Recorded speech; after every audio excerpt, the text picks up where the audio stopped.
আল্লাহর শুকরিয়া।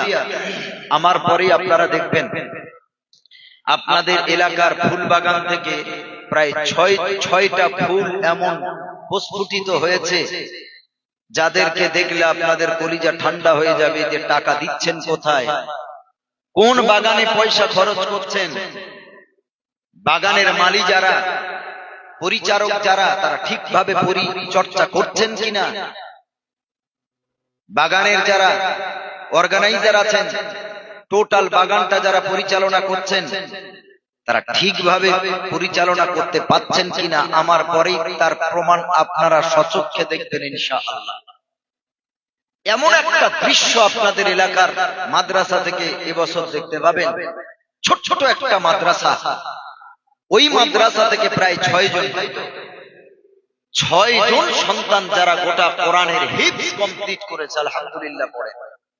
আরে বহু বড় বড় মাদ্রাসায় 6 জন হাফেজ পাগড়ি পায় না, আর আপনাদের ছোট ছোট একটা ফুল বাগান থেকে 6টা সন্তান পাগড়ি নেবে।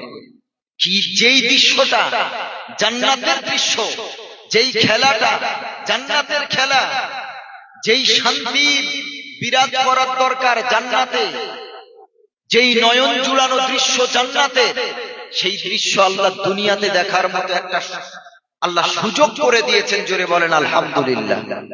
জান্নাতের মেলা, জান্নাতের খেলা, জান্নাতের আয়োজন দুনিয়াতে এই বাগান থেকে এবছর হবে। তাহলে আপনারা আনন্দিত? পয়সা খরচ করেছি কোথায়, ঠিকঠাক ভাবে খরচ হয়েছে কিনা, আর যাদের পিছনে খরচ করেছি তারা ঠিকঠাক তৈরি হয়েছে কিনা, এটা আপনারা দেখবেন, তবে বুঝবেন। আল্লাহ তাআলা ওদেরকে কবুল করুক, সকলে বলেন আমিন। যাদের পায়ের ধুলোর উপরে আমরা বসে আছি, সাধারণ মানুষ, আমাদের কি ইজ্জত আর তাদের ইজ্জত কোথায়? আল্লাহ তাআলা আলেমদের ইজ্জত অনেক বাড়ি করেছেন, আলেমদের ইজ্জত আল্লাহ সমুচ্চ করেছেন। সুবহানাল্লাহ পড়েন। কখনো একজন আলেম, একজন বিজ্ঞ আর একজন অজ্ঞ কখনো সমান হতে পারে না। একজন জ্ঞানী আর একজন অজ্ঞ কখনো বারাবার হতে পারে না, সমকক্ষ হতে পারে না। আল্লাহ আলেম আর বেআলেমকে আল্লাহ কম্পেয়ার করেছেন কোরআনের আয়াত দিয়ে। সুবহানাল্লাহ পড়েন যে তোমরা যারা সাধারণ মানুষ, তোমাদের ইজ্জত আর আলেমের ইজ্জত কখনো সমান না। যারা দুনিয়াতে কষ্ট পেয়ে এলেম অর্জন করেছে তাদের ইজ্জত অনেক বড়, অনেক উঁচু করেছেন আল্লাহ। আল্লাহ রাব্বুল আলামিন বলেন, সম্ভবত 26 নম্বর পারা সূরা মুহাম্মাদে আল্লাহ বলেছেন, কুল হাল ইয়াস্তাবিল্লাযীনা ইয়ালামুনা ওয়াল্লাযীনা লা ইয়ালামুন। সুবহানাল্লাহ। আমরা যারা আলেম হয়েছি, আয়াতগুলো বললাম, আমরা প্রাউড ফিল করি, আমরা গর্ববোধ করি যে আমাদের আব্বা মা কষ্ট করে বছরের পর বছর কলিজা থেকে দূর করে, মাসের পর মাস কলিজা থেকে দূর করে আমাদের হাফেজ আলেম করেছে। আমাদের ব্যাপারে তো আল্লাহ কোরআনে আয়াত নাযিল করেছেন। সুবহানাল্লাহ। আলেমদের ব্যাপারে আল্লাহ কোরআনে আয়াত নাযিল করেছেন। যার ব্যাপারে কোরআনে আয়াত নাযিল হয় তার সম্মান কত উঁচু চিন্তা করে দেখেন। রব্বুল আলামিন বলেন, হাবিব আপনি বলে দেন, হাল ইয়াস্তাবিল্লাযীনা ইয়ালামুন, যারা জ্ঞানী, ওয়াল্লাযীনা লা ইয়ালামুন, আর যারা অজ্ঞ, যাদের জ্ঞান আমি আল্লাহ দান করি নাই, হাল ইয়াস্তাবি, তারা কি কখনোই বরাবর হতে পারে? আল্লাহ রাব্বুল আলামিন নিজেই ঘোষণা করেন, জ্ঞানী আর অজ্ঞ কখনো সমান ক্যাটাগরিতে পড়তে পারে না। সুবহানাল্লাহ, সুবহানাল্লাহ। আল্লাহ তাআলা বলেন, যারা জ্ঞানী, যাদের কোরআন সুন্নাহর জ্ঞান আছে এবং আমল আছে, তাদের সম্মান আল্লাহ তাআলা অনেক উঁচু করেছেন। কেন তাদের এত সম্মান? আল্লাহ রাব্বুল আলামিন বলেন, আমি আল্লাহ তাদের কেমন সম্মান দিলাম। রব্বুল আলামিনের নবীজি সাল্লাল্লাহু আলাইহি সাল্লাম বলেন, কুল কায়নাতের প্রেসিডেন্ট তিনি বলছেন, পয়গম্বর রাহমাতুল লিল আলামিন তিনি বলেন, ইন্নাল মালাইকাতা লাতাদু আজনিহাতাহা লিতালিবিল ইলমি রিদন। আল্লাহর নবী সাল্লাল্লাহু আলাইহি সাল্লাম বলেন, যখন কোন আলেম, যখন কোন হাফেজ রাস্তা দিয়ে যখন হেঁটে যায়, তাদের পায়ের তলায় আল্লাহর নূরের সম্মানের ফেরেশতা তাদের ডানা দুটি বিছিয়ে দেয়।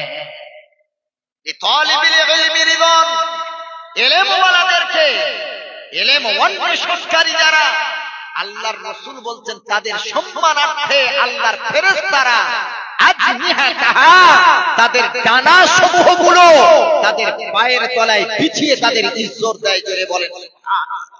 আরে যাদের ইজ্জত দেয় ফেরেশতারা, তারা তাদের ইজ্জত সাধারণ মানুষ দেয় না কোন লজ্জা। আলেম যদি কোনো ভুল করে, মসজিদের ইমাম যদি কোনো ভুল করে, মাদ্রাসার কোনো বাচ্চা যদি কোনো ভুল করে, হুজুরদের চোখে আঙুল দিয়ে দেখিয়ে দেয় এই বাচ্চা মানুষ করছো, এজন্য তোমাদেরকে দান করছি। এই রকম করে মাদ্রাসার ছেলে ভুল করলে ওস্তাদদের কথা শুনতে হয়। আমরা তো ফেরেশতা না, আমরাও তো রক্ত মাংস গড়া মানুষ, আমরাও তো আপনাদের মতো মানুষ। শুধু ইলমের কারণে আল্লাহ সম্মানের জায়গাটা ভিন্ন দিয়েছেন, তাছাড়া চোখ নাক মুখ যা আছে আপনার তা আছে আমাদের।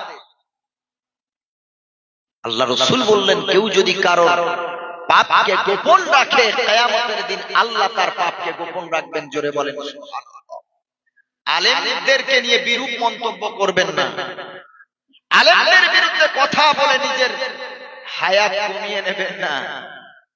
আলেমদেরকে কষ্ট দিয়ে যদি দুনিয়া থেকে যান, মৃত্যুর সময় প্যারালাইজড হয়ে যাবে, গাল বেঁকে যাবে, মুখ বেঁকে যাবে, হাত অচল হয়ে যাবে, হাত তোলার ক্ষমতা পাবেন না। আমরা মানুষ, ভুল হবেই আমাদের, ভুলের ঊর্ধ্বে আমরা কেউ না।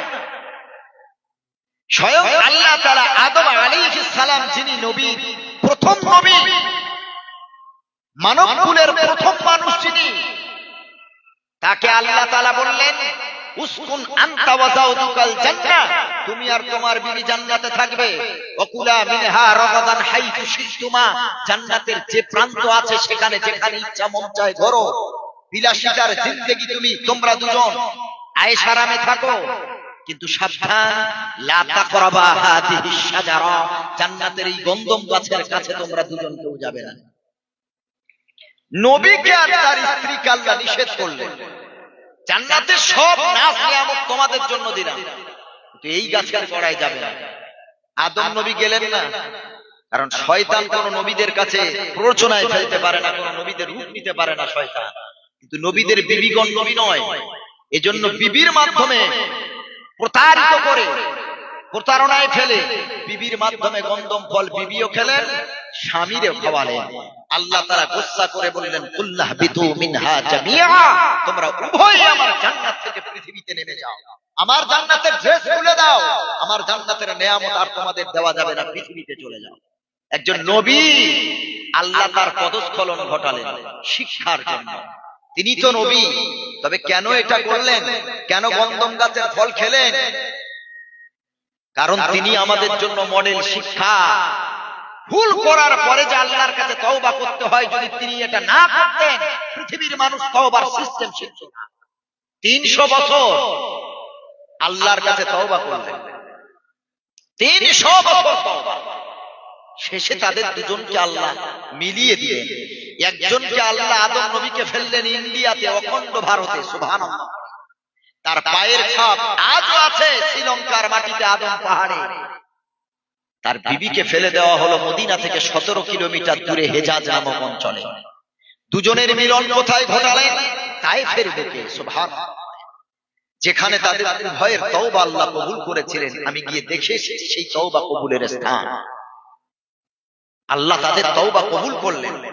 আল্লাহ শিখিয়ে দিলেন আদমরে তওবা করো আমার কাছে এই বাক্যগুলো দ্বারা, রব্বানা যালামনা আনফুসানা ওয়া ইল্লাম তাগফির লানা ওয়া তারহামনা লানাকুনান্না মিনাল খাসিরিন। হযরত আদম আর তার বিবি হযরত হাওয়া আলাইহিস সালাম আল্লাহর কাছে হাত দুটি তুলে বলে, আল্লাহ রব্বানা যালামনা আনফুসানা, আমরা উভয় আমাদের উপরে জুলুম করেছি, ওয়া ইল্লাম তাগফির লানা, আল্লাহ যদি আমাদের ক্ষমা না করো, লানাকুনান্না মিনাল খাসিরিন, অবশ্যই আমরা ধ্বংস হয়ে যাব, শেষ হয়ে যাব। আল্লাহ আল্লাহ তাদের বাক্যগুলো কবুল করে নিয়ে দুইজনের তওবা কবুল করে আবার জান্নাতের মেহমান বানিয়ে দিয়েছে। তিনি তো ছিলেন নবী। আল্লাহ তাদেরকে যদি পদস্খলন ঘটান, আমরা তো মানুষ, আমরা তো সাধারণ মানুষ, আমরা তো নবী না, আমাদের পক্ষে ভুল হওয়া, আমরা ভুলের ঊর্ধ্বে না, ভুল হওয়াটাই আলেম ভুল করবে না কে বলেছে? তাদের পেছনে শয়তান লেগে থাকে বেশি। একটা সাধারণ মানুষকে শয়তান সাধারণ মানুষকে ঘোরাতে তার সময় লাগে না। একটা আলেমকে ব্রেন ওয়াশ করতে গেলে শয়তানের কলিজা কাটা হয়ে যায়। এই জন্য আলেমদের বিরুদ্ধে কোনো কথা বলবেন না। হ্যাঁ, যদি আপনার চোখের সামনে কোনো ভুল ধরা পড়ে, প্রাইভেটে আলাদা ভাবে সিকিউর ভাবে আলেমকে ডেকে বলবেন, হুজুর আমি দেখেছি আপনাকে এটা করতে, আপনি এটা করবেন না, আপনি একজন আলেম মানুষ, হুজুর মানুষ, ইমাম মানুষ, আমি দেখেছি, আমি আপনাকে বলছি, আমি কাউকে বলবো না, আল্লাহর কাছে ক্ষমা চান। এভাবে যদি একজন আলেমকে টেনে নিতেন ভাই হিসেবে, আল্লাহ আপনার উপরে খুশি হয়ে যেত।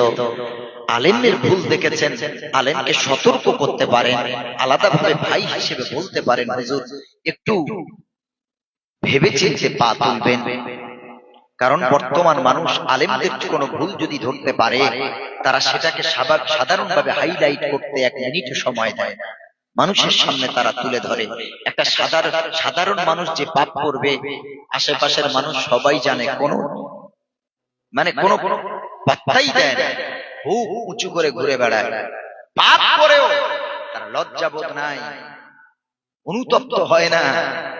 একটা আলেম, তাকে যখন আপনি অপমান করবেন, আলেম সমাজের বুকে মাথা তুলে চলার মতো ক্ষমতা তিনি পাবেন না, আলেমদেরকে অপমান করবেন না।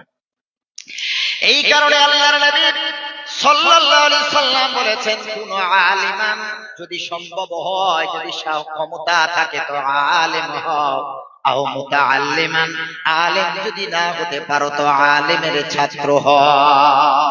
বৃদ্ধ বয়সে আলেমের কাছে কোরআন শিখে নাও, আলেমের ছাত্র হও। শিক্ষার কোনো বয়স নাই। এখন রিটায়ার লাইফ, বাড়িতে শুয়ে আছেন, ছেলেরা ইনকাম করে, আপনাকে দেখে আপনার কোনো কাজ নাই।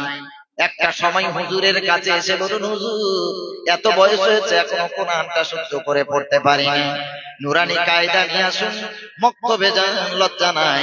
1 মাস 2 মাস 3 মাস 4 মাস, একটা সময় আপনিও নুরানি কায়দা শেষ করে আল কোরআন পড়তে শুরু করবে। আল্লাহর নবী সাল্লাল্লাহু আলাইহি সাল্লাম বলেন, হয় আলেম হও, না হয় আলেমের ছাত্র হও। নাম্বার 3, আও মুস্তামিআন, আলেমেরকে নেতৃত্ব দাও, তার নেতৃত্বে তুমি চলো, তাদের পরামর্শে তুমি চলো।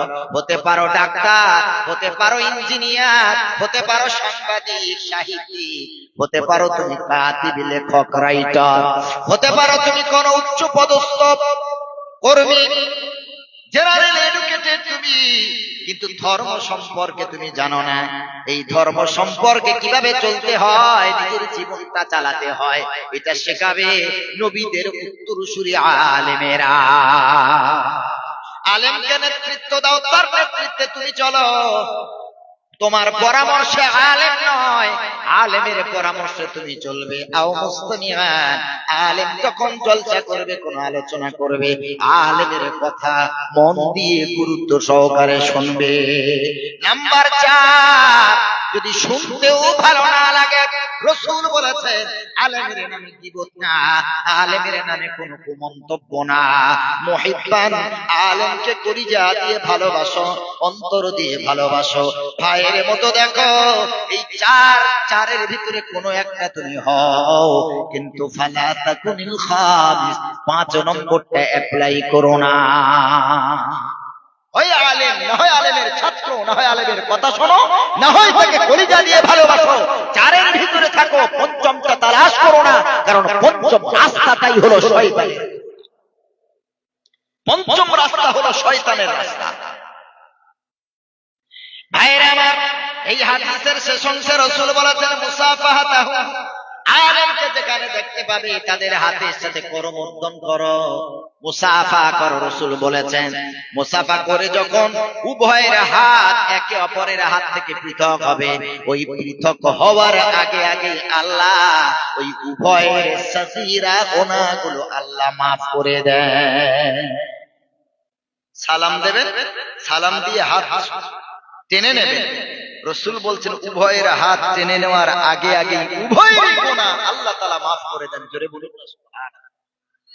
আলেমকে সম্মান করতে বলা হয়েছে হাদিস, কারণ তাদের ভিতরে আল্লাহ জ্ঞান দিয়েছেন, কোরআনের জ্ঞান, সুন্নাহর জ্ঞান, হাদিসের জ্ঞান আল্লাহ তাদের দিয়েছেন। আল্লাহ রাব্বুল আলামিন বলেন ইয়ারফা'িল্লাহু আল্লাযীনা আমানু والذين أوتوا العلم درجات। আল্লাহ রাব্বুল আলামিন কোরআন মাজিদের ভিতরে বলেন ইয়ারফা'িল্লাহু আল্লাযীনা আমানু মিনকুম, তোমাদের ভিতরে যারা ঈমান এনেছে, ঈমানদার ব্যক্তি যারা তাদের, এবং উতুল ইলমা দারাজাত, যাদেরকে আল্লাহ তাআলা ইলম জ্ঞান দান করেছেন, ইলম দান করেছেন যাদেরকে, আল্লাহ রাব্বুল আলামিন বলেন এই দুই শ্রেণীকে উতুল ইলমা দারাজাত, আল্লাহ তাদের সম্মান উচ্চ জায়গায় পৌঁছে দেন। যারা ঈমানদার এবং যারা আলেম, যাদেরকে ইলম আল্লাহ দান করেছেন, আল্লাহ তাআলা বলেন ইয়ারফা'িল্লাহু আল্লাযীনা আমানু মিনকুম ওয়াল্লাযীনা উতুল ইলমা দারাজাত, আল্লাহ তাদের উচ্চ স্থান, সম্মানের সর্বোচ্চ চূড়ায় আল্লাহ তাদের উন্নীত করেন। জোরে বলেন সুবহানাল্লাহ। ঈমানদারদেরও সম্মান দিয়েছেন আল্লাহ। হাজার লক্ষ মানুষ, কোটি মানুষ ঈমান নাই, বেনামাজি। যদি বলে নামাজ না পড়লে ঈমান থাকে না, জিনা থাকে না। রাসূল বলেছেন লা ঈমানা লিমান লা সালাতা লাহু, যার নামাজ নেই তার ঈমান নেই। তুমি কি করে বলতে পারো আমি নামাজ পড়িনি তো কি আছে, আমার ঈমান আছে? রাসূল বলছেন নামাজ ছাড়া ঈমান থাকে না। নবীজি বললেন মান তারাকা সালাতান মুতাআম্মিদান ফাকাদ কাফার, যে ইচ্ছাকৃতভাবে নামাজ ছাড়বে সে ঈমানদার থাকে না, সে কাফের হয়ে যাবে। এটা রাসূলুল্লাহর হাদিস, সহিহ হাদিস। এই হাদিসগুলো তো কাটার মতো ক্ষমতা কারণ নেই। এজন্য ঈমানদারদের সম্মান আল্লাহ দিয়েছেন। আকাশেতে লক্ষ তারা, এক চাঁদের আলো। আকাশেতে লক্ষ তারা, এক চাঁদের আলো। আর লক্ষ কোটি মানুষের চেয়ে একজন ঈমানদার আল্লাহওয়ালা ভালো। কোটি কোটি মানুষ বেঈমান, আল্লাহর কাছে কোনো মূল্য নাই। একজন যদি ঈমানদার হয় তো আল্লাহর কাছে তার উচ্চ স্থান আছে, আল্লাহ তাআলা সম্মান দিয়েছেন। এরপর আল্লাহ রাব্বুল আলামিন বলেন আমি আলেমদেরকে কেন সম্মান দিলাম, আলেমদের পায়ের তলায় কেন আল্লাহর ফেরেশতারা নূরের ডানা বিছিয়ে তাদেরকে ইজ্জত দান করেন। আল্লাহ এর কারণ 22 নম্বর পারা সূরা ইয়াসিন যেই পৃষ্ঠা শুরু হয়েছে তার আগের পৃষ্ঠা আল্লাহ তাআলা বলেছেন 17 নম্বর পৃষ্ঠা 22 নম্বর পারা আল্লাহ রাব্বুল আলামিন বলেন ইন্নামা ইয়াখশাল্লাহা মিন ইবাদিহিল উলামা। তোমরা জানো আমি আলেম ওলামা হাফেজদেরকে কেন এত সম্মান দিয়েছি? কারণ হলো একটা, সারা পৃথিবীতে আল্লাহর যত বান্দা আছে তাদের ভিতরে কেবলমাত্র আল্লাহ আলাদাভাবে বললেন কেবলমাত্র আলেম ওলামাগণ আল্লাহকে বেশি ভয় করেন। জোরে বলেন সুবহানাল্লাহ। তারা আল্লাহকে বেশি ভয় করেন বলেই আল্লাহ তাদের ইজ্জত দিয়েছেন অনেক বেশি। তারা ভুল করে, কিন্তু যখন ভুল বুঝতে পারে আল্লাহর কাছে তাহাজ্জুদের নামাজটা পড়ে আবার আল্লাহর কাছে ক্ষমা চায়, তওবা করে, আল্লাহ আমি শয়তানের ধোঁকায় পড়ে এই পাপটা করে ফেলেছি, আল্লাহ গো আমি তো আলেম, আমি তো হাফেজ, আমার সিনাতে তুমি কোরআন লোড করে দিয়েছো, আমি এই কাজটা কি করে করলাম? আল্লাহ আমি নিজের ইচ্ছাই করিনি, আল্লাহ গো শয়তানের ধোঁকায় পড়ে হয়ে গেছে, তুমি ক্ষমা করে দাও। আলেম ওলামা আল্লাহকে বেশি ভয় করে আল্লাহর কাছে তওবা করে। আপনি যেই ভুলটা এলাকায় ছড়িয়েছেন, হয়তো আলেম ওলামা তওবার মাধ্যমে আল্লাহ তার সেই ভুলটা ক্ষমা করে দিয়েছেন। ক্ষমাকৃত ভুল নিয়ে আপনি এলাকায় ছড়াচ্ছেন। যে ভুল ক্ষমা করে দিয়েছেন আল্লাহ, সেই ভুল নিয়ে আপনি ছড়াচ্ছেন। আল্লাহর নবী করিম সাল্লাল্লাহু আলাইহি সাল্লামকে জিজ্ঞেস করা হলো, মা হিয়াল গীবা ইয়া রাসূলুল্লাহ, গীবত কাকে বলে? আল্লাহর নবী সাল্লাল্লাহু আলাইহি সাল্লাম বলেন, আযিকরু আখাকা বিমা ইয়াকরাহু, তোমার ভাইয়ের সম্পর্কে এমন কিছু কথা বলা যেটা সে শুনলে কষ্ট পায়।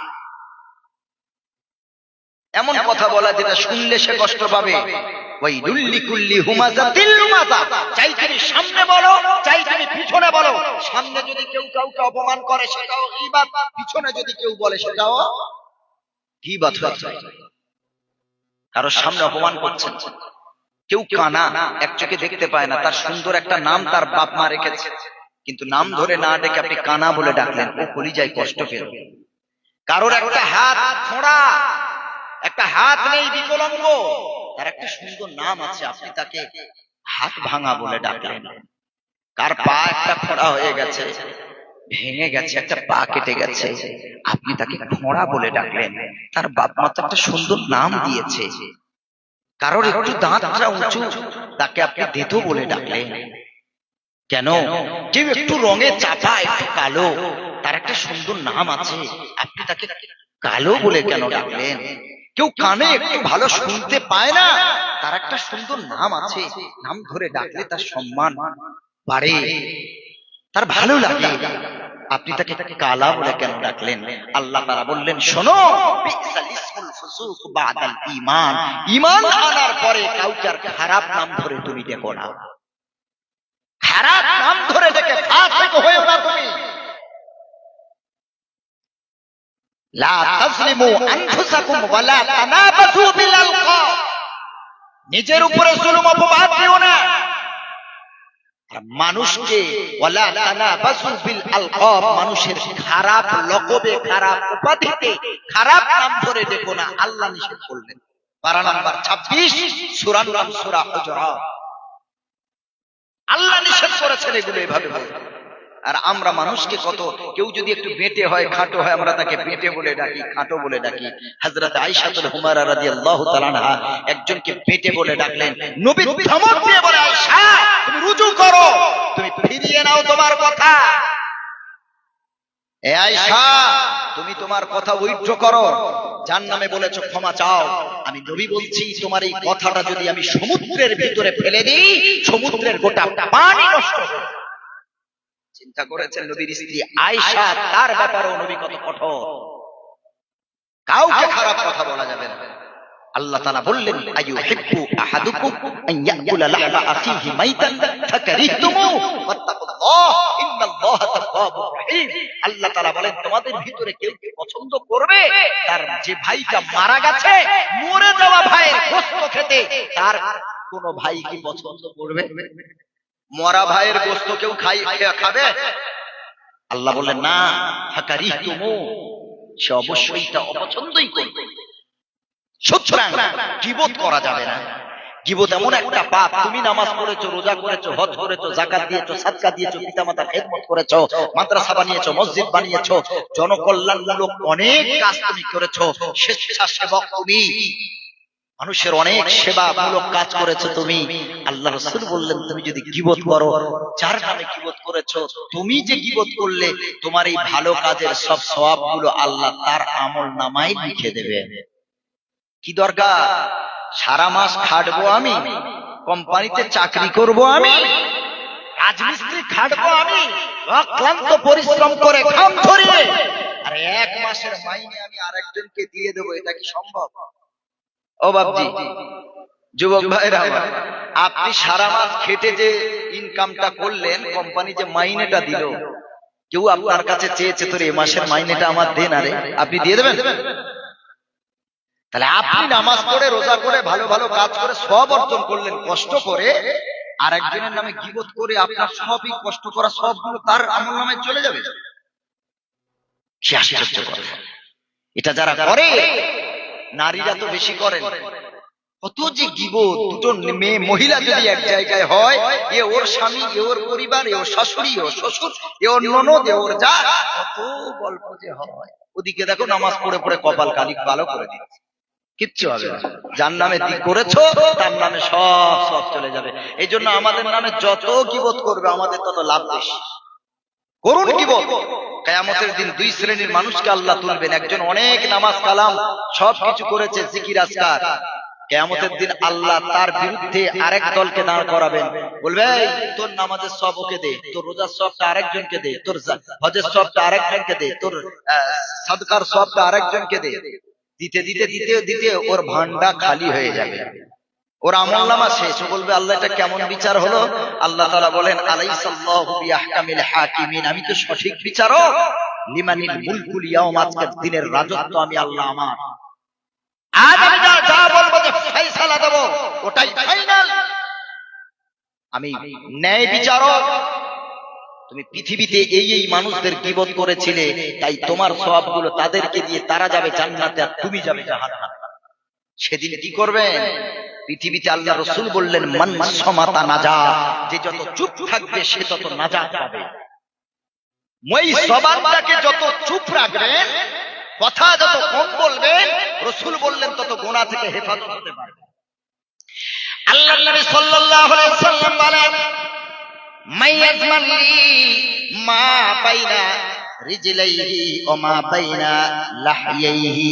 আল্লাহর নবী সাল্লাল্লাহু আলাইহি সাল্লাম বলেন তোমার জবান আর তোমার দুই পায়ের মাঝখানের লজ্জাস্থানের হেফাজতের গ্যারান্টি যদি আমি রাসূল আমারে দাও, জেনে রাখো আজমাল্লাহুল জান্নাহ। তুমি যদি আমারে কথা দাও, আমাকে নিশ্চয়তা দাও, ইয়া রাসূলুল্লাহ আপনার হাদিস মেনে নিয়েছি, আজ থেকে আমি জবান কন্ট্রোল করব, আমার লজ্জাস্থানকে আমি হেফাজত করব, অপব্যবহার করব না। আখির পয়গম্বর আলাইহিস সালাম বলেছেন এই দুটো জিনিসের গ্যারান্টি যদি রাসূলকে তুমি দিতে পারো, নবীজি বলেন আজমাল্লাহুল জান্নাহ, আমি রাসূল তোমার জান্নাতের গ্যারান্টি হাতে নিয়ে নিলাম। সুবহানাল্লাহ সুবহানাল্লাহ। এই জবানটা কন্ট্রোল করা কঠিন। কত মানুষ মিথ্যা কথা বলে, কত মানুষ এই জবান দিয়ে গীবত করে, কত পাপ করে। জবানটাকে হেফাজত করুন। জবান হেফাজত করবেন, অটোমেটিক্যালি গুনাহ থেকে আপনি মুক্ত থাকবেন। আল্লাহ নবীজির কাছে একজন এসে বললেন ইয়া রাসূলুল্লাহ আমি অনেকগুলো পাপ করি, তবে সব পাপ একসাথে ছাড়তে পারবো না। যে কোনো একটা ছাড়তে বলুন। আমি জিনা করি, মদ পান করি, সুদ খাই, মিথ্যা কথা বলি, আরো বহু পাপ আছে আমি করি, সব আমার দ্বারাই ছাড়া সম্ভব না। একটা বলুন আমি ছাড়ব। আপনার হাতে হাত দিয়ে কথা দেব আমি ওই পাপটা। বড় বড় পাপ আছে, রাসূল সাল্লাল্লাহু আলাইহি ওয়াসাল্লাম সেগুলো ছাড়তে বললেন না, শুধু একটা পাপ বললেন, এ আল্লাহর বান্দা আমার উম্মত, আজ থেকে তুমি মিথ্যা বলা ছেড়ে দাও। লোকটি অবাক হয়ে গেল, আমি এত বড় বড় পাপ করি আর আমাকে সামান্য মিথ্যা বলতে ছাড়তে বললেন রাসূল। ঠিক আছে হাবিবাল্লাহ, ইয়া রাসূলুল্লাহ এই হাতে হাত রাখলাম, কথা দিলাম আজ থেকে মিথ্যা বলবো না। রাসূলুল্লাহর হাতে হাত দিয়ে এরপরে যখন মদের বোতল তুলেছেন, মনে মনে চিন্তা হলো আমি বাড়িতে যদি যাই, আমার বিবি যদি জিজ্ঞেস করে তুমি কি মদ পান করেছো, আমার বন্ধু বান্ধব যদি জিজ্ঞেস করে তুমি কি মদ পান করেছো, আমার সম্মান বাঁচাতে গিয়ে মিথ্যার আশ্রয় নিতে হবে। আমি মদ পান করেও বলতে হবে যে না মদ আমি পান করিনি। কিন্তু নবীজির হাতে হাত দিয়ে আমি কথা দিয়েছি আমি জীবনে মৃত্যু পর্যন্ত মিথ্যা বলবো না। মিথ্যাকে বাঁচাবার জন্য, মিথ্যা থেকে হেফাজত হবার জন্য মদের বোতল রেখে দিয়েছে, মদ পান করে না, জিনা করতে গিয়েছে। মনে মনে চিন্তা হলো আমাকে যদি কেউ সকালে জিজ্ঞেস করে তুমি কি জিনা করেছো, নবীজির হাতে হাত দিয়ে কথা দিয়েছি মিথ্যা বলবো না, আমার সম্মান বাঁচাতে গিয়ে মিথ্যার আশ্রয় আমারে নিতে হবে। আমি আজ থেকে মিথ্যা থেকে দূরে সরার জন্য জিনাও ছেড়ে দিলাম। কিছুদিন পরে হাবিবুল্লাহর কাছে এসেছে, নবীজি বলেন খবর কি রে সাহাবী? আল্লাহর নবীর ওই সাহাবী বলেন ইয়া রাসূলুল্লাহ ইয়া হাবিবাল্লাহ আপনি এমন হিকমত দিয়ে এমন একটা পাপ থেকে আমারে দূর করিয়েছেন, ওই একটা পাপের উপরে ডিপেন্ড করে আমার জীবনের সব পাপগুলো আমার আল্লাহ দূর করে দিয়েছে। সুবহানাল্লাহ। এজন্য মিথ্যা বলা সব থেকে বড় পাপ। মিথ্যা ছাড়ুন, সব পাপ ছেড়ে যাবে। এই জবানটার হেফাজত করুন, এই জবান দিয়ে ভালো ভালো কথা বলুন। পৃথিবীতে মানুষকে যদি ভালো কিছু শিখিয়ে দিয়ে যেতে পারেন, আপনি ইন্তেকাল করে কবরে চলে যাবেন, আপনার কাছ থেকে যে আল্লাহর বান্দা বান্দি ভালো কিছু শিখলো, সে যতদিন আমল করবে তুমিও ততদিন দুনিয়াতেও সওয়াব পাবে, কবরেও সওয়াব পাবে। সুবহানাল্লাহ। খারাপ শেখাবে না। এক এক ফ্যামিলি আছে, বাচ্চাদের সামনে মা বাপেরা এমন গালাগালি করে, গালমন্দ করে, অবাক হয়ে দেখি কি আশ্চর্য কথা। বাচ্চারা তো তাদের প্রথম শিক্ষা লয় তো তাদের ঘর, তারা তো বাপ মার কাছ থেকে শিক্ষা অর্জন করবে। প্রথম স্কুল, প্রথম বিদ্যালয় তো তার ঘর। তারা তো বাপ মাকে ফলো করে, আমার বাপ মা কেমন চলছে আমিও তেমন চলবো। ছোট্টবেলায় মাটা যখন নামাজ পড়ে, 1.5 বছরের বাচ্চা 2 বছরের বাচ্চা গুড় গুড় করে হাঁটে, মায়ের পাশে গিয়ে মা নামাজ পড়ে, ও দাঁড়ায়, ও রুকু করতে পারে না, মা রুকু করে, ও মাথা ঘুরিয়ে দেখে মা কি করছে দেখি, মা রুকু করে, ও কোমর ভাঙতে পারে না, সোজা শুয়ে পড়ে, শুয়ে পড়ে তাকিয়ে তাকিয়ে দেখে আমার মা কি পড়ে, মায়ের ঠোঁটটা ভিড় ভিড় করে নড়ে, ও ঠোঁট নাড়ায়, মা নিয়ত করে, ও এমন করে নিয়ত করে। সুবহানাল্লাহ। ও মাকে ফলো করছে। আর অনেক নির্লজ্জ বাপ আছে, তারা বাচ্চাদের সামনে ঘরে বসে বসে বিড়ি খায়, সিগারেট খায়, আর বাচ্চাটা বাপের দিকে তাকিয়ে তাকিয়ে দেখে যে আমার বাপ আমারে সবকিছু দেয়, কিন্তু যেটা খায় ওটা তো কোনোদিন আমারে দেয়নি। ও এখন কথা বলতে শিখে গেছে, ও বলছে আব্বু ওটা কি খাচ্ছ আব্বু, আমার একটু দেবে?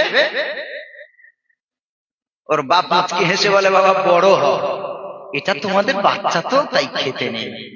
নির্লজ্জ বাপ। শিক্ষকের নেই ইষ্টের টান, কে যোগাবে ছাত্রের প্রাণ। শিক্ষক যদি ভালো না হয়, বাপ মা যদি ভালো না হয়, গাছ যদি ভালো না হয়, তার সেই গাছের ফল ভালো আশা করা যায় না গো। বাপ মা ভালো হন, সন্তান এমনি ভালো হয়ে যাবে। বাপ মা ভালো হন। 2 বছর আগে জয়নগরের ওদিকে শিখিরহাট বলে একটা জায়গা আছে, ভিতরে একটা মসজিদে জলসা করছে। বাথরুমে যাব, দেখছি বাথরুমে কে যেন আছে, আওয়াজ দিলাম, একটু পরে একটা বাচ্চা বেরোলো, খুব জোর। ওকে দেখে মনে হলো ওর বয়স 7 বছর, 6 থেকে 7 বছর বয়স। ছেলেটা হাতে বিড়ি খেতে খেতে বাথরুম থেকে টয়লেট আপনার কিনা বার হচ্ছে, ওয়াশরুম থেকে। আমি অবাক করে হাতটা ধরলাম, বলি এই তোর নাম কি? কি যেন একটা নাম বলেছিল। বয়স কত? বলে 7 বছর। আমি বললাম তোর আব্বা বিড়ি খায়? বললো হ্যাঁ হুজুর খায়। আমি চিন্তা করলাম হায় রে খোদা, ওর বাপ যদি বিড়ি খোর হয় তো সন্তান বিড়ি খোর হবে না। মদ খায়নি এই বয়সে, ওর বাপের কপাল ভালো। ওর ছেলে 7 বছরে যে মদ পান করেনি, ওর বাপের কপাল ভালো। বৃদ্ধ বয়সে ওই ছেলের কাছে ভাত, ওই ছেলের কাছে ভালোবাসা, ওই ছেলের কাছে সম্মান, ওই ছেলের কাছে শ্রদ্ধা পাবে। বিয়ে করার আগে তোমারে আলাদা করে দেবে। বিয়ে তো বহুত দূর কি বাত হয়, শাদি বাদি, ওর আগে তোমারে আলাদা করে দেবে। লিখে রেখে দাও, যার ভিতরে দ্বীনের ইলম নেই, কোরআন সুন্নাহর ইলম নেই, পিতামাতার মর্যাদা কাকে বলে ও বুঝবে না, পিতামাতার সম্মান কারে বলে ও বুঝবে না। এই জন্য করে জেনারেল শিক্ষার সাথে সাথে দ্বীনের শিক্ষার প্রয়োজন আছে না নেই? আছে। জেনারেল শিক্ষা, মুসলমানের সন্তান ডাক্তার হবে, মাস্টার হবে, ইঞ্জিনিয়ার হবে, এটা তো আমাদের গর্ব, আমাদের ইজ্জত, দেশের সম্মান, জাতির সম্মান। তারা হাফেজ হবে। আমারই অনেক বন্ধু বান্ধব তারা এখন স্কুল মাস্টার, অনেকে ডাক্তার, অনেকে ইঞ্জিনিয়ার, তারা কোরআনের হাফেজ আলেম। তারপরেও আলহামদুলিল্লাহ, তারপরেও আপনার সন্তানটা কেন পারবে না? আপনি চেষ্টা করুন, ঠিক লাইনে দিন। ও হাফেজ হবে, আলেম হবে, জেনারেল এডুকেটেড হবে, ও জেনারেল শিক্ষিত হবে। সমাজের বুকে বর্তমানে চলতে গেলে জেনারেল শিক্ষার অতি প্রয়োজন আছে, জেনারেল শিক্ষার অতি প্রয়োজন আছে। একটা মানুষ, অমুসলিম ভাই বোনেরা, তারা এখন জেনারেল শিক্ষিত অনেক বেশি। তারা আপনাকে ইংরেজিতে একটা গালমন্দ করবে, খারাপ কটু বাক্য বলবে, তার জবাব আপনি ইংরেজিতে দিতে পারবেন না।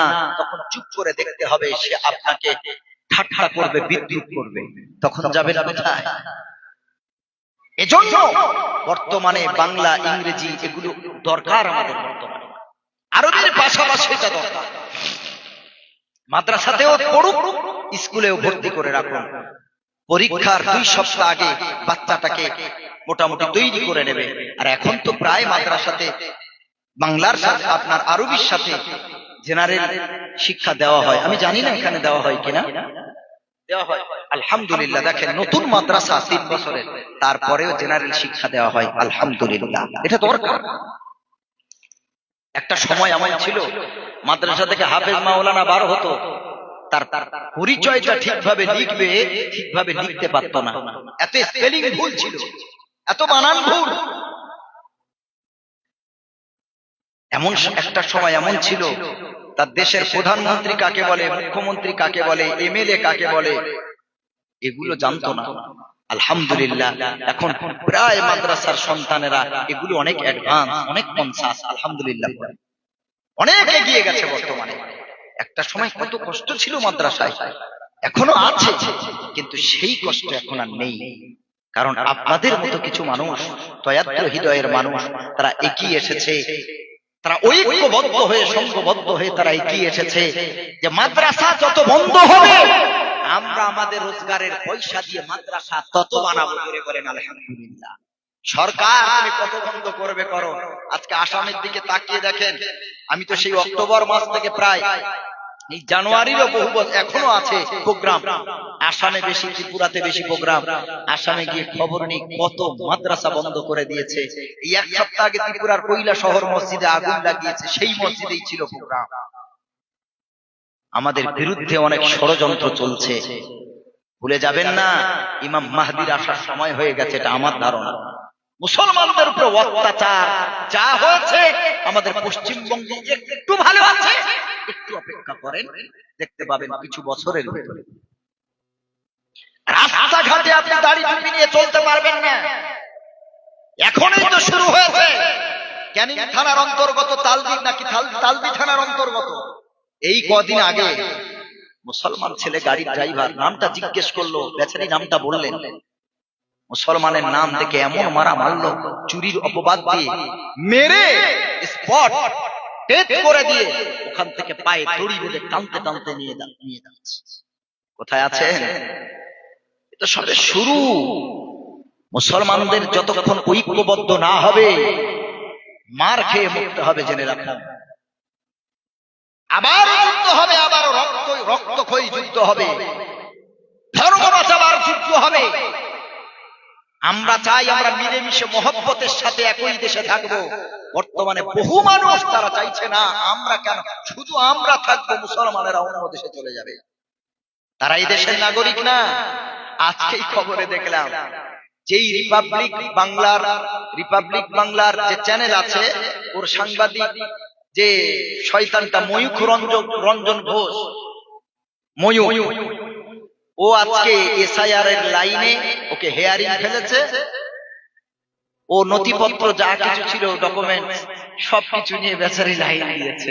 এতদিন ও বলছিল হেয়ারিং দরকার, এসআইআর দরকার, রোহিঙ্গাকে থাকতে দেওয়া হবে না, বাংলাদেশিকে, পাকিস্তানিদেরকে থাকতে দেওয়া হবে না, এটা মুসলমানদের করুক, কারণ মুসলমানরা রোহিঙ্গা।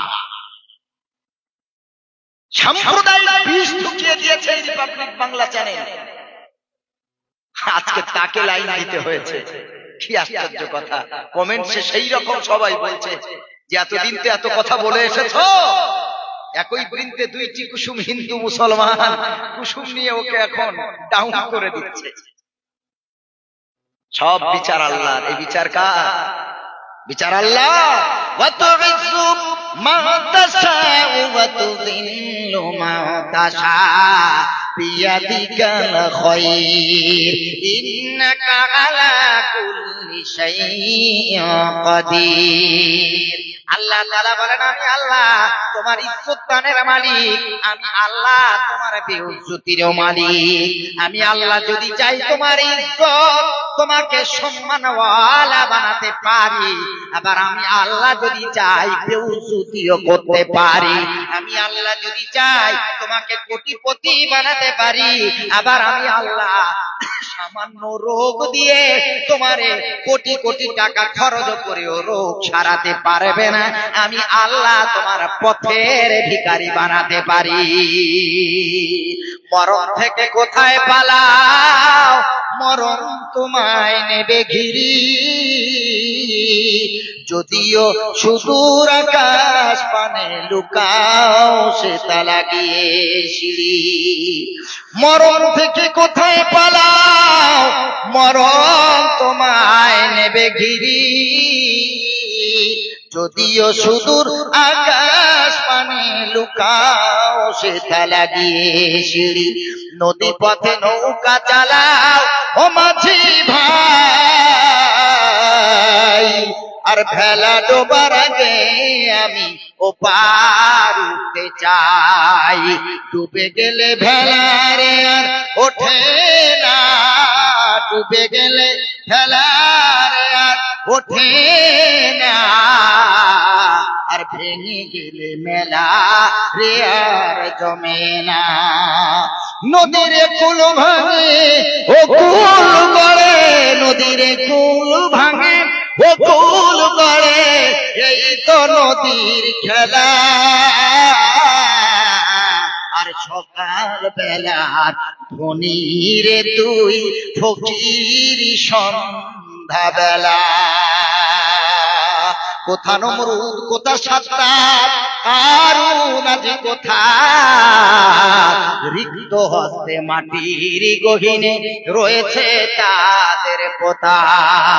সাদ্দাত সব পলক তোমার নাহি কহিতে দিবে, আর হুঙ্কারে মালাকুল মউত তোমায় নিয়ে যাবে।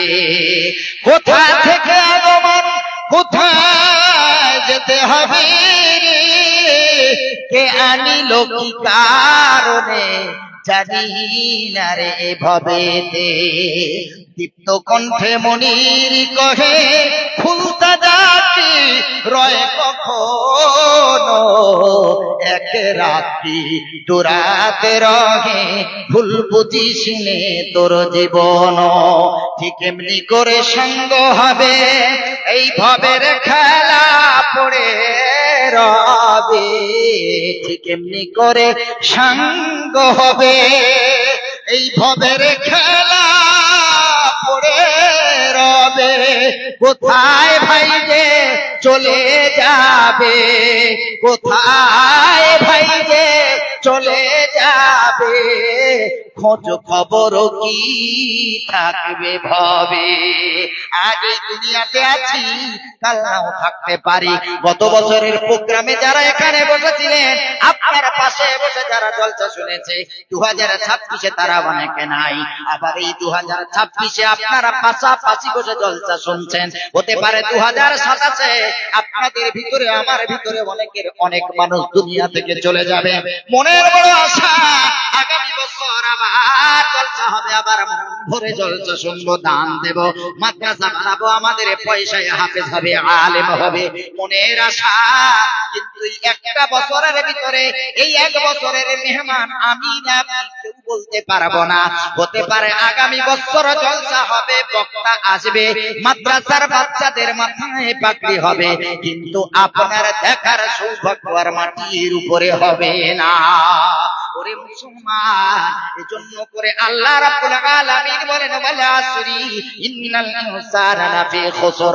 সময়কে মূল্যায়ন করো। সময়ের কসম করে আল্লাহ সময়ের বড় দাম দিয়েছেন। আল্লাহ বলে যে সময়টা চলে যায়, এই সময় আর জীবনে তুমি ফিরে পাবে না। আল্লাহ তাআলা বলেন সময়ের মূল্যায়ন করো, কদর করে দাও। ও মুসলমান বাবাজি, আজ আল্লাহ টাকা দিয়েছেন, গাড়ি বাড়ি দিয়েছেন, পয়সা দিয়েছেন, সব দেওয়া দিয়েছেন আল্লাহ। সব জিনিসের মালিক আল্লাহ। জোয়ান যুবক আল্লাহ বানিয়েছেন, হাত দুটো সুস্থ দিয়েছেন, চোখ দুটো সুস্থ দিয়েছেন আল্লাহ, পা সুস্থ দিয়েছেন, ব্রেন আল্লাহ সুস্থ ব্রেন দান করেছেন। এগুলো দিয়ে আমরা খাটাখাটনি করি, রুজি রোজগার করি। আমার আল্লাহ আমাদের সুস্থতার মাধ্যমে আমাদের আল্লাহ রুজির ব্যবস্থা করেছে। আল্লাহ রাব্বুল আলামিন বলেন ফাযকুরুনি আযকুরুকুম ওয়াশকুরুলি ওয়ালা তাকফুরুন। 2 নম্বর পারা 2 নম্বর পৃষ্ঠা আল্লাহ তাআলা বলেন, এ বান্দা, আমার নিয়ামত খাবার পর, আমার দেওয়া রুজি তুমি গ্রহণ করার পর তুমি আমারে স্মরণ করো। আমি আল্লাহ, আমাকে যদি স্মরণ করতে পারো রে বান্দা, আমি আল্লাহ তোমারে স্মরণ রাখবো। ওয়াশকুরুলি, আর আমি আল্লাহ আমার শুকরিয়া আদায় করো রে বান্দা। ওয়ালা তাকফুরুন, আমি আল্লাহ আমারে তুমি ভুলে যেও না। যেটা দিয়েছেন আল্লাহ, এটা আল্লাহর রাস্তায় ব্যয় করতে হবে। আল্লাহর জিনিস আল্লাহর রাস্তায় দেবেন। আল্লাহ তাহলে কি দেবেন? ফাইযাইফাহু লাহু, যতটুকু আল্লাহর রাস্তায় দেবেন তার ডবল আল্লাহ আপনার রুজির মাধ্যমে আল্লাহ বাড়িয়ে দেবেন। জোরে বলেন সুবহান। বহু টাকা রোজগার করে, মাস শেষে থাকে না, কারণ বারবার দামি মোবাইলটা খারাপ হয়ে যায়। যে গাড়ি কিনেছে, অটো, টোটো, ভ্যান, যাই বলেন, বাইক, বারবার গ্যারেজে নিয়ে যেতে হয়, বারবার মেকানিককে দেখাতে হয়, পয়সাগুলো চলে যাচ্ছে। বাড়ির বাচ্চাটা সুস্থ থাকে না, বারবার ডাক্তারের কাছে যেতে হয়, ডাক্তার দেখাতে হয়। নিজের শরীর সুস্থ থাকে না, বারবার ডাক্তার দেখাতে হয়। বিবির শরীর সুস্থ থাকে না, বারবার ডাক্তার দেখাতে হয়। এটা হলো বিবরকত। বরকত নাই। রোজগার আছে, রুজি আছে, বরকত নাই। এভাবে টাকাগুলো শেষ করে দেবেন আল্লাহ। কিন্তু যখন আল্লাহ রাস্তায় ব্যয় করবেন, আল্লাহ তাআলা তখন মোবাইলও ভালো রাখবেন, গাড়িগুলোও ভালো রাখবেন, বাচ্চাকেও ভালো রাখবেন, বিবিকে ভালো রাখবেন, আমাদের ভালো রাখবেন, গোটা পরিবারের অল মেম্বারকে আল্লাহ তাআলা ভালো রেখে ওই যে রোজগারের সম্পদ আল্লাহ তাতে বরকত বাড়িয়ে দেবেন। জোরে বলেন সুবহান। এই যে এক্সট্রা খরচগুলো হলো, দানের মাধ্যমে খরচ আল্লাহর করাবেন না। আল্লাহর নবী বলেন, as-সাদাকাতু তারুদ্দুল বালা ওয়া তাজিদু ফিল উমরি, যারা সাদাকা দেয় তাদের দুটো লাভ হয়।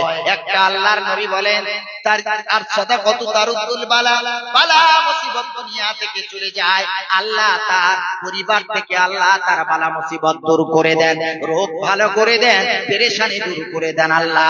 নাম্বার 2, ওয়া তাজিদু ফিল উমরি, আল্লাহ তাআলা তাদের পরিবারে যদি কারোর হায়াত কম থাকে, দানের ওসিলায় আল্লাহ তার হায়াত বাড়িয়ে দেয়। আল্লাহর নবী বলেন, দান করলে দুটো ফায়দা হবে, দুটো উপকার। নাম্বার 1, বিপদ কেটে যাবে, রোজগারে বরকত হবে, যতটুকু ইনকাম করেন তাতে বরকত আল্লাহ দেবেন, অন্যান্য খরচের দরজা আল্লাহ বন্ধ করে দেবেন। নাম্বার 2, আপনার হায়াত যদি থাকে 30 বছর 40 বছর, আল্লাহ আপনার হায়াত বাড়াবে। আপনার বাচ্চার হায়াত যদি থাকে 15 বছর 20 বছর 30 বছর, আল্লাহ তার হায়াত বাড়াবেন। আপনার মা বাবার আল্লাহ হায়াত বাড়াবেন, বিবির হায়াত বাড়াবেন, আপনার হায়াত আল্লাহ বাড়িয়ে দেবেন। আল্লাহ রাসূল বললেন, একমাত্র তাকদীর পরিবর্তন হয় দুটো আমলের দ্বারা, ভাগ্য পরিবর্তন হয় দুটো আমলের দ্বারা। যদি কারোর ভাগ্যে লেখা থাকে তার মৃত্যু হবে 20 বছর 30 বছর 10 বছর 15 বছর 5 বছর 6 বছর, যদি তার বিপদ লেখা থাকে, আল্লাহর নবী বলছেন তার তাকদীরে যদি আল্লাহ লিখে দেন, তাই তাকদীরও পরিবর্তন হয়ে যায় দুটো আমলে। একটা হলো সাদাকা বা দান, নাম্বার 2 দোয়া। সাদাকা আর দোয়ার মাধ্যমে আল্লাহ তার বান্দা বান্দির ভাগ্য পরিবর্তন করে দেন। জোরে বলেন সুবহান। এই দুটো আমল ছাড়া পৃথিবীর কোনো আমল নাই যেটাতে ভাগ্য পরিবর্তন হয়। যদিও যেই দিনে মায়ের পেটে আমরা আল্লাহ রূহ দিয়েছেন, ফানাফাখনা ফীহি মির রূহিনা, মায়ের পেটে আল্লাহ তার বান্দা বান্দিকে যেই দিনে আল্লাহ জীবন দিয়েছেন, রূহ দিয়েছেন, ওই দিনেই আল্লাহ আমাদের 4টে জিনিস লিখে দিয়েছেন। একটা হলো রিজিক, কত টাকা রোজগার করব। নাম্বার 2 হায়াত মাউত, নাম্বার 3 আমল, পৃথিবীতে কেমন আমল আমরা করব। নাম্বার 4 তাকদীর। এই 4 জিনিস নবী করিম সাল্লাল্লাহু আলাইহি সাল্লাম বলেন মায়ের পেটে যেদিন আল্লাহ রূহ দান করেছেন ওই দিনেই লিখে দিয়েছেন। তাহলে এটা পরিবর্তন হবার একমাত্র চাবিকাঠি হলো দুইটা, একটা হলো দান আর একটা হলো দোয়া। আল্লাহর কসম, দোয়া এবং দানে ভাগ্য যদি খারাপ থাকে আল্লাহ খারাপ ভাগ্যকে ক্রস মার্ক দিয়ে আল্লাহ রাইট মার্ক মেরে দেয়। জোরে বলেন সুবহানাল্লাহ। আল্লাহ খারাপ ভাগ্যকে দানের মাধ্যমে পরিবর্তন করে দেয়। আমরা কেউ জানি না কালকে আমাদের কি হবে, আজ রাতে আমাদের কি হবে, আমরা কেউ বলতে পারবো না জীবনের শেষ রাত আজকে কিনা। কারণ বহু সুস্থ মানুষ খানা দানা খেয়ে ঘুমিয়ে পড়েছে, সকালের সূর্য ওঠা দেখতে পাই, কেউ বলতে পারবে না। 1 সেকেন্ড গ্যারান্টি নেই জীবনে।